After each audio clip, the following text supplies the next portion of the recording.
शुरू करने से पहले एक ज़रूरी बात। इस वीडियो में दी गई जानकारी सिर्फ एजुकेशन और अवेयरनेस के लिए है। इन्वेस्टमेंट करना मार्केट रिस्क के अधीन है। इसीलिए कोई भी कदम उठाने से पहले सारे ऑफर लेटर्स और डॉक्यूमेंट्स ध्यान से पढ़ें और अपने फाइनेंशियल एडवाइज़र से मशवरा ज़रूर करें। अस्सलाम वालेकुम। आज हम लोग एक ऐसी गलती पर बात करेंगे जो हम में से 90% लोग कर रहे हैं और हमें लगता है कि हम लोग बहुत समझदारी का काम कर रहे हैं। हम सभी ने कभी न कभी अक्सर ये बातें सुनी है कि पैसे को बचाओ, पैसे की बचत करो। लेकिन क्या आपने कभी ये सोचा है कि दुनिया के जो सबसे कामयाब लोग होते हैं, वो सिर्फ सेविंग्स के भरोसे नहीं रहते। दरअसल सेविंग करना और सिर्फ पैसे को बचाना, ये एक जाल की तरह है आपके फाइनेंस के लिए।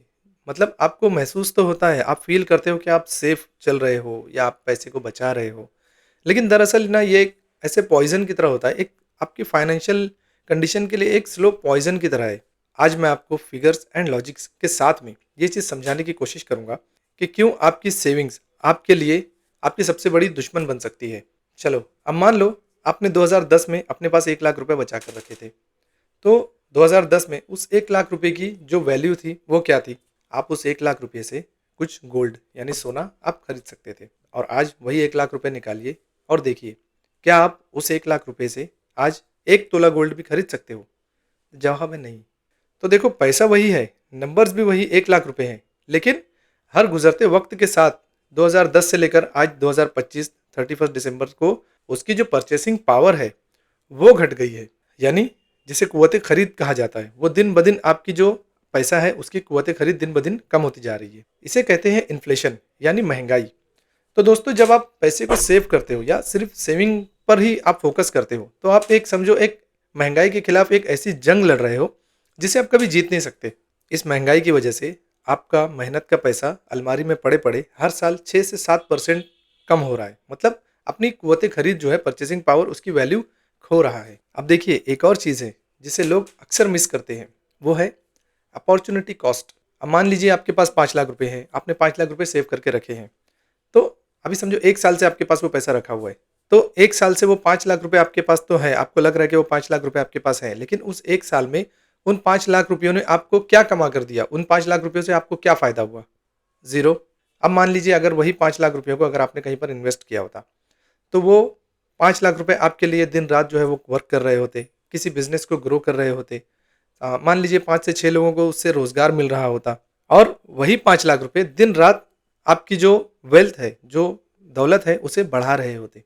इस्लाम में ज़कात का निज़ाम भी इसीलिए है, ताकि पैसा जो है वो एक जगह पर जमा ना रहे, वो मार्केट में सर्कुलेशन में रहे। क्योंकि जब पैसा रुक जाता है, तो वो डेड कैपिटल बन जाता है।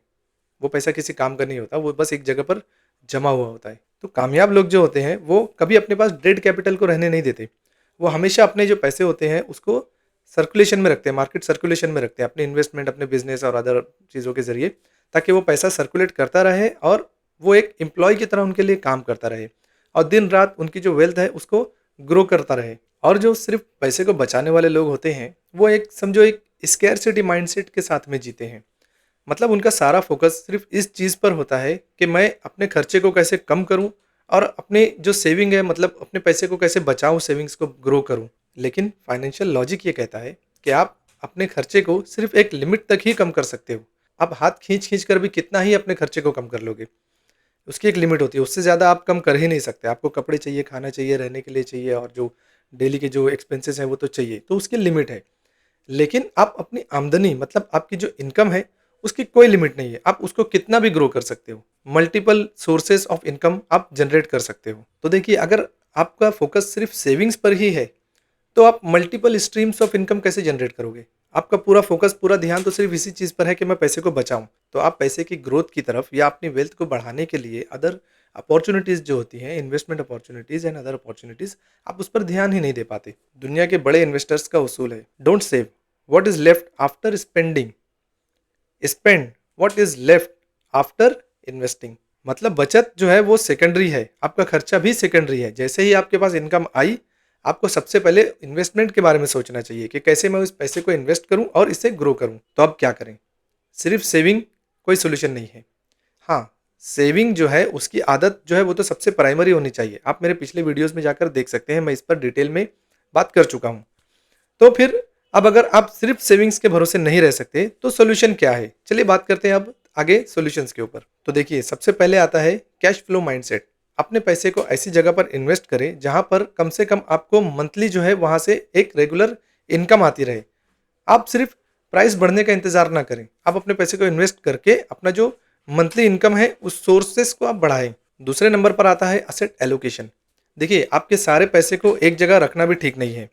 आप उसको डिवाइड कीजिए, मल्टीपल एसेट्स में इन्वेस्टमेंट कीजिए, जैसे गोल्ड हो गया, रियल एस्टेट हो गया, कुछ हलाल इस्लामिक इन्वेस्टमेंट्स वगैरह अवेलेबल हैं। आप सर्च कीजिए, अपने तरीके से थोड़ा-सा सर्च कीजिए और समझने की कोशिश कीजिए, जो आपको ठीक लगे मार्केट के हिसाब से वहाँ पर इन्वेस्ट कीजिए। और सबसे पहले अगर इन्वेस्टमेंट करना है, तो मैं रिकमेंड करता हूँ अपनी खुद की स्किल, अपनी जो स्किल है उसे ग्रो कीजिए। थोड़ा-सा डिजिटलाइज़ेशन का ज़माना है, थोड़ा-सा एआई को समझने की कोशिश कीजिए और अपने आप की जो आपकी जो स्किल है जिसके ज़रिए आप एक्टिवली पैसे अर्न कर रहे हो, उसको ग्रो करने पर सबसे पहले फ़ोकस कीजिए।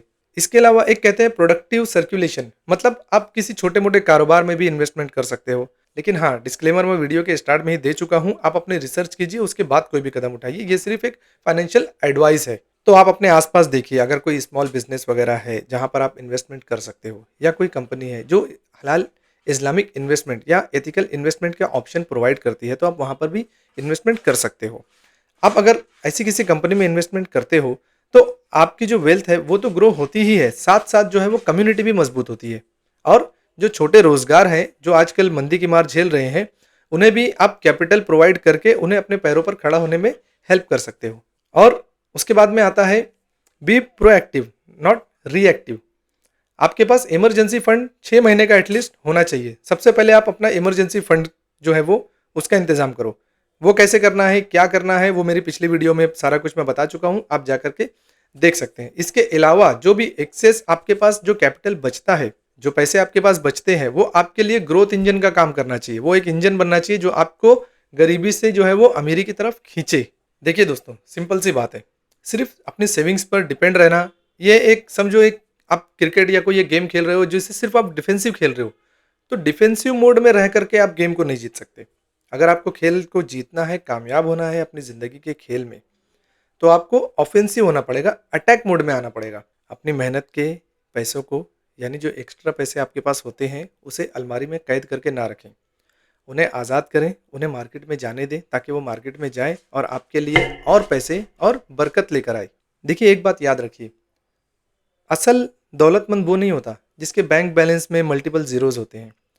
असल दौलतमंद वो होता है जिसके पास मल्टीपल सोर्सेस ऑफ इनकम होते हैं, जहाँ से उसके पास कई जगहों से पैसा आता रहता है, जिसकी वजह से वो फाइनेंशियली फ्री हो जाता है और अपनी जॉब या जहाँ भी वो बंधा हुआ है उससे आज़ाद होकर के एक आज़ाद ज़िंदगी गुजार सकता है। इन शॉर्ट, अमीर वो होता है जिसके पास अपने पैसे को बढ़ाने की लॉजिक और उस पैसे को ग्रो करने का रास्ता होता है। तो मेरी इन बातों पर गौर कीजिए और अपने सेविंग ट्रैप से निकलने का रास्ता बनाइए।